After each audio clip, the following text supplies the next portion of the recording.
Right now we on Rap Rundown. We sitting down with designer Lynn, Yes, sir. indie artist out of Houston.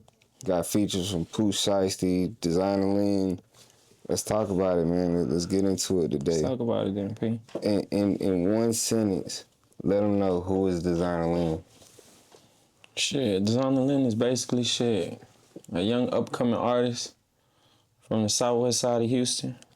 You know what I'm saying? Originally born in New Orleans, but made my way down here after Katrina and just Okay. put my name in the ground and got the moving.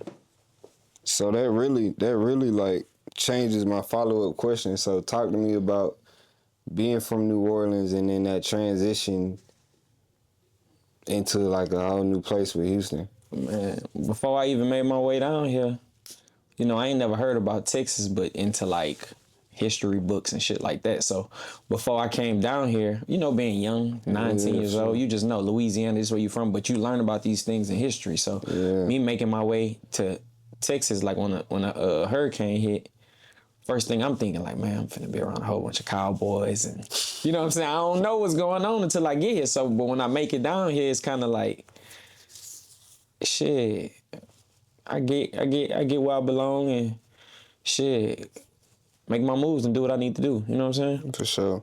So Sure.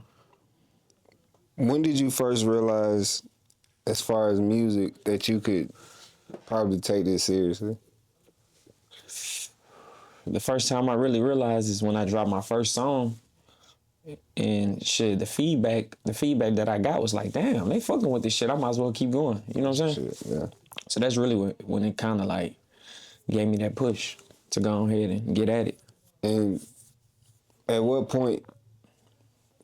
Because you gave me your first song, but what was that first point where you really felt like, all right, people paying attention to me beyond me letting them know like I'm doing music. Like I'll post something now, or when was that first moment for you where things started to click? Like click to honestly say probably when I did the Lil Jeremy feature. When I did the Lil Jeremy feature, that's when it was like, damn, bitch, you hard. Ooh. Cause really, in the hood I'm from out here, is really like I was already kind of known already. You know what I'm saying? So the rap kind of just gave it that little extra, you know what I'm saying? Mm-hmm. That little extra push. So before the feature though, what was the momentum like day to day? Like before that feature, what was it just walk me through a regular day to day? Regular day to day shit. Wake up, hustling. And what I did was on my first project, I was passing out CDs. I was selling CDs. So from me selling the CDs and people actually coming back like, damn, bitch, you hard. You know what I'm saying? That shit kind of like, I gotta keep doing this shit. I gotta keep rapping, keep going. You know what I'm saying? And as I kept going till I perfected my craft, basically. You know what I'm saying? What were you selling the CDs for? Man, $10. $10. $10. I sold out. We sold out. How much they cost in print? Shh. You remember? Man, maybe by like $2 or some shit, like $2.50 or some shit. Sold it for $10. Yeah, for sure. And I had like 100 of them. Just the first go around, just ran through them. So you was already thinking, I gotta go direct to the consumer at that time. Man, shit. Or were you just? If I was thinking if I could sell what I'm selling, I know I could sell a CD. For sure. So that's what that was. For sure. So at that point, what was the first sacrifice that you made that people probably don't know that was going on at that time? Like, shit, the first sacrifice I probably made was just having to be away from, where I consistently make money at, to take some time to make time out to go to the studio, basically. You know what I'm saying? That's the first big one for real. And with that, right, what would you say is the hardest part about being an independent artist before going through what I call going national and getting on that national stage and people are seeing you outside of your city and things like that? Man, the hardest part was kind of like making sure everything was done right, as in like make sure you uploading it right, making sure you basically from like that type of shit, like making sure it's a certain type of way, making sure it's out on time, but you doing all these things by yourself, booking your own shows and Like all that shit, like at some point, like for certain people, they may not understand. Like, damn, they just be like, just drop the music. But if it's not the beat not paid for, if the song not mixed and mastered, and certain things like this, it's not gonna give the same. You know what I'm saying? You really get only one chance to kind of first impression is your best impression. You know what I'm saying? For sure. And where Or were your you, last. where were you learning this stuff at? Like, who was teaching you this stuff at first when you coming into it? Was you self-taught? Were you looking the information up? Like, Nah, I had a partner I was rapping with, and he kind of was already hip to the business side of it, of like what you need to do, how to do it, where to upload it. Like when we dropped that first tape, when we dropped that first project, I didn't know nothing about it. All I knew was like out now, like it's out. Like I ain't know what distribution, I ain't know nothing. All I knew is shit. Me and bro dropped the tape. That hoe out. It's hard. You know what I'm saying? That's all I knew. for sure. So with that, right, what would you say is something that fans might think is just easy, but it's actually expensive as hell, or it's like it's a lot to it? Because I think a lot of times fans discredit, like you were saying, the fact of putting out music. They just like, oh, you just put it out, you just upload it, and Yeah, yeah, it's shit. Only if they really kind of knew, like the shit that you probably got to do behind just dropping the music to make a different type of impact, they'll probably understand it more. You get what I'm saying? Yeah. But as far as the only thing they know is like shit. We like bro music he dropping. Shit, drop that shit. You know what I'm saying? Drop that shit. That's all they gonna tell you. Drop that shit. But shit, there's more to it. and explain to the audience just how that looks, right? Those Yeah. early days where it's like, again, All right, for me in general, you still, you trying to make it work at this point. nah, for sure. So for you're sure. not necessarily making a dollar off the music, but you got to put dollars into the music. Nah, for so sure. what does that look like? Man, see, I'm gonna put it like this. Like, and a lot of people probably don't get it from a certain standpoint because everybody don't walk in the same shoes. So with me in general, most of the rap shit that I was doing, from features to studio time to videos to all these things, it was more so in the sense of like, shit, I would have lost this money gambling anyway. You get what I'm saying? So let me take a swing. Instead of swinging like shooting dice and taking a chance of luck on that, let me do it on the rap side. You know what I'm saying? sure. So that's what it looked like for me, in all honesty. So what changed first? Was it your mindset, your strategy, or like the people that you was connecting yourself with? I'm gonna say your mindset, because my mindset, you know, it got me to a place to where I can create the strategy and, you know what I'm saying, things and so forth. So probably the mindset. And what's the number one money mistake that you would say you made early on? Gambling for sure. Cause it's like shit. It's too many other things I could have did with that money. From investing to more studio time to more promotion behind my music.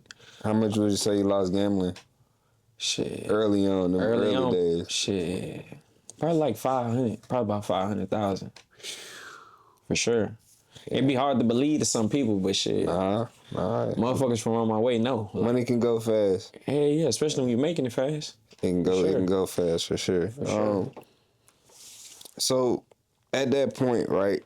Like you said, you taking these losses. Were you at some point where you ever broke before? I done been broke plenty of times. Yeah. What was that like? Shit. Trying to figure it out. You know what I'm saying? I done been broke more times than I had money. You know what I'm saying? In all honesty. You know what I'm saying? But shit, I don't let none of them times kind of like humble me or get me down. You know what I'm saying? It's really me versus me, because I know what I done been at already, or so it give me that thrill to kind of go ahead and push the gas. So once you first got that first real money from music, what was the first thing that you did with it? Shit, invested it back into hustling. For sure. For sure. I gotta keep the music going. So when you reinvested it, are you saying, all right, I'm gonna reinvest this and I'm gonna reward this? Like, what's the ratio? How are you splitting that up? Just because we want to give insight to other upcoming artists that may need to understand how to operate their business. What would you say is the appropriate way to split up some money you get from music. You got $2,500 from DistroKid this month. Your first $2,500 check from DistroKid. Right. How are you splitting it up? Shit. You mean as in like putting it back in or like However you splitting it up. Am I taking 1,000 and I'm going to the Louis store and I'm taking the other 1,500? See what me in general, what I'm gonna do is I'm gonna put all of it back in because at the end of the day, sitting money is money waiting to get spent. You get what I'm saying? You got some money sitting somewhere, guess what's gonna happen, man? That money gonna get spent because you're not using it to make more money. So talk to me about this. We talking about spending, right? What's a smart spend that you would say an independent artist could be doing right now? A smart spend right now for an independent artist. Shit. Whatever the kind of local, not even just local, any blog pages that's kind of, you know, got some type of motion to where, you know, it can broad out your audience or your fan base. Make sure you promoting your music. You have to promote your music. If you don't promote your music, how they gonna see it? Oh, for sure. Early on, right? What would you say is like one of the first lessons that you're learning from dealing with major artists? Because now I'm like getting features where we're making bigger songs. People know who I am. Nah, for sure. What are you now learning that you didn't necessarily understand at first? Man, the rap game in general is just a shit. I'm gonna just say it is what you make it. You know what I'm saying? I ain't gonna say this or that. I'm gonna just say, hey man, this shit is what you make it. Because at the end of the day, perception is reality. You know what I'm saying? For sure, I agree. Let me ask you this: do you feel like features really move the needle? Because I have a way that I feel about it, but yeah, I'm always curious to know like what people think. For me, in my instance, it did for me in a sense because I got the money. I got most of the money back on my distro or from features. Like, you know what I'm saying? I done did a couple features in my time. So, it made sense for me. And like I said once before, the type of money I done spent on features and shit, the next person probably look at me like I'm crazy. But in my mind, it's really like, I would have lost this money gambling. You get what I'm saying? Oh, for sure. So what do you think matters more? Do you think it's the quality of the music or marketing? Or do you feel like they're one and the same? I feel like they're one and the same. Because, motherfuckers drop a song that ain't mixed or mastered or something about nothing. You know what I'm saying? But it's trending on TikTok. So it's like, Yeah. But promotion too. Because a motherfucker promote a song that's probably not too good a lot of times and find their way in the algorithm. So I feel like it's a little bit of both. Sure. How do you personally define a hit in 2026? Man, for myself, me personally, it's probably like, first off, the beat. You always gotta have a good beat. So from the beat and just how the song actually make you feel. Like, you know what I'm saying? Make you want to get you some money. It's putting you in your feelings. It's, you know what I'm saying? It's uplifting you. It's bringing you down. You know, really, how it make you feel. So would you say now more than ever that artists have control over what they putting out? Like you said, you pretty much, you just putting out what you feel. So are you, because there was a once a day, right? A song is hook, verse, bridge, hook. Like there was a structure to it. That shit is out the window. Motherfuckers going verse, hook, they doing whatever. You know what I'm saying? It's just all about getting the algorithm for real. Making something that they can like, that they can feel. You know what I'm saying? So talk about that, like getting into the algorithm. How would you advise an artist that I've never made music before and they're just starting out this year, right now where we're at? How would you advise them to go? Me personally, I would advise them to stay in the studio, stay consistent with dropping, and keep some content going. Create some type of content to keep the music in the algorithm. You know what I'm saying? Because it's different ways you can kind of target the audience. You know what I'm saying? So, now? Do you feel like labels still matter in 2026? Shit. Not if that motherfucking money coming on the distro like it need to. Right. Right. So, follow up question to that is, what choice are you making? 100,000 independent or $1 million advance with strings attached? It depends on the strings attached. Cause I know what I could take with 100,000 and make myself. You know what I'm saying? But it depends. It depends on the stipulations. You gotta choose though. If I gotta choose between the two, because there are stipulations, whatever they may be, and usually you're giving up your advance. You're not even your advance, but you're giving up your ownership and your master, and maybe I'm giving up some publishing equity. Whatever those strings may be, is you making a choice.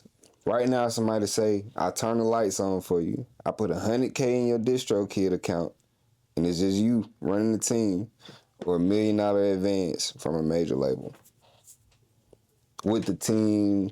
So all right, bet. So with this $1 million advance, right? If I pay this $1 million back, can I be out of my deal? That might be one of the strings attached. Might be in perpetuity. We don't know. Man, that's tough. 100,000 or $1 million with strings attached.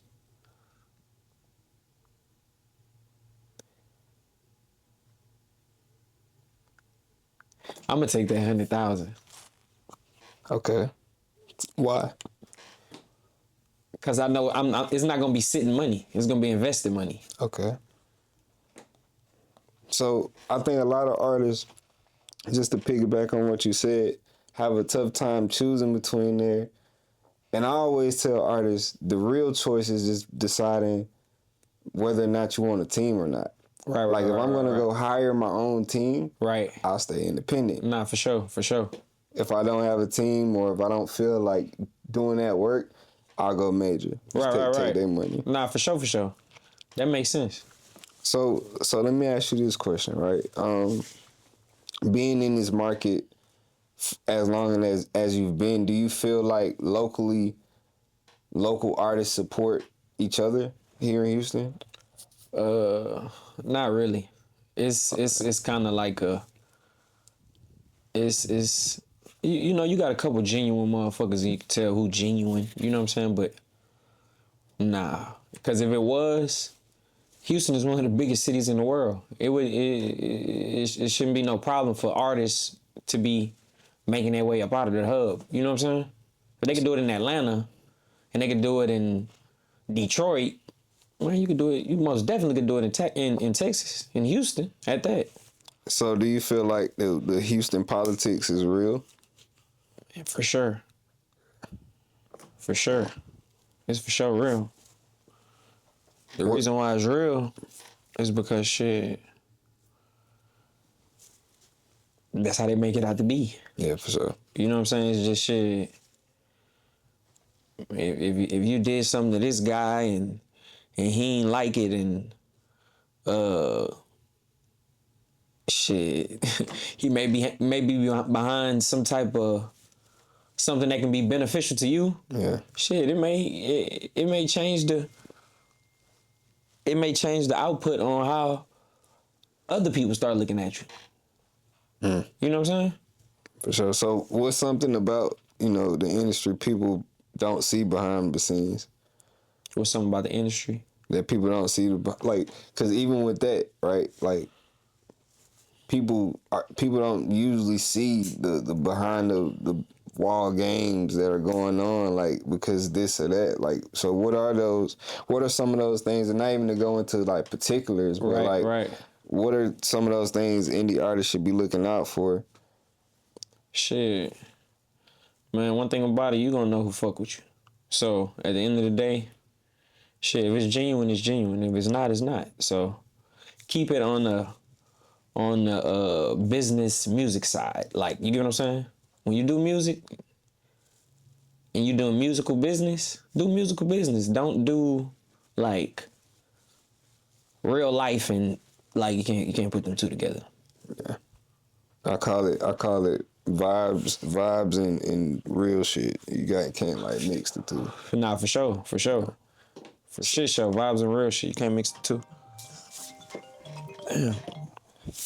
So, man, what do you have coming up next? Right now, shit, I'm working on a project. Shit, working on a project right now. I really got the project ready already. I'm just going ahead and I be in between. I be kind of indecisive on what I want to name it, how many songs to put on it, what order sounds good for the songs. Cause a lot of times that matter. Like the sequencing, it matters. Cause if I listen to your tape, if I'm jamming your first song and it don't give me a certain type of feel, or I may be on to the next. Or if you put your best song first and you ain't got nothing else to follow up with, it's like, he got one song. Yeah. It be like that too. Yeah. So it's like you got to make sure you sequencing them right to kind of get to a space where like, okay, I know this is going to ride through. This is going to be something they can ride to. Right. Making a cohesive body of work. Sure. I think that mixtapes are about to make a reemergence. Like, Think so? I know so. Like,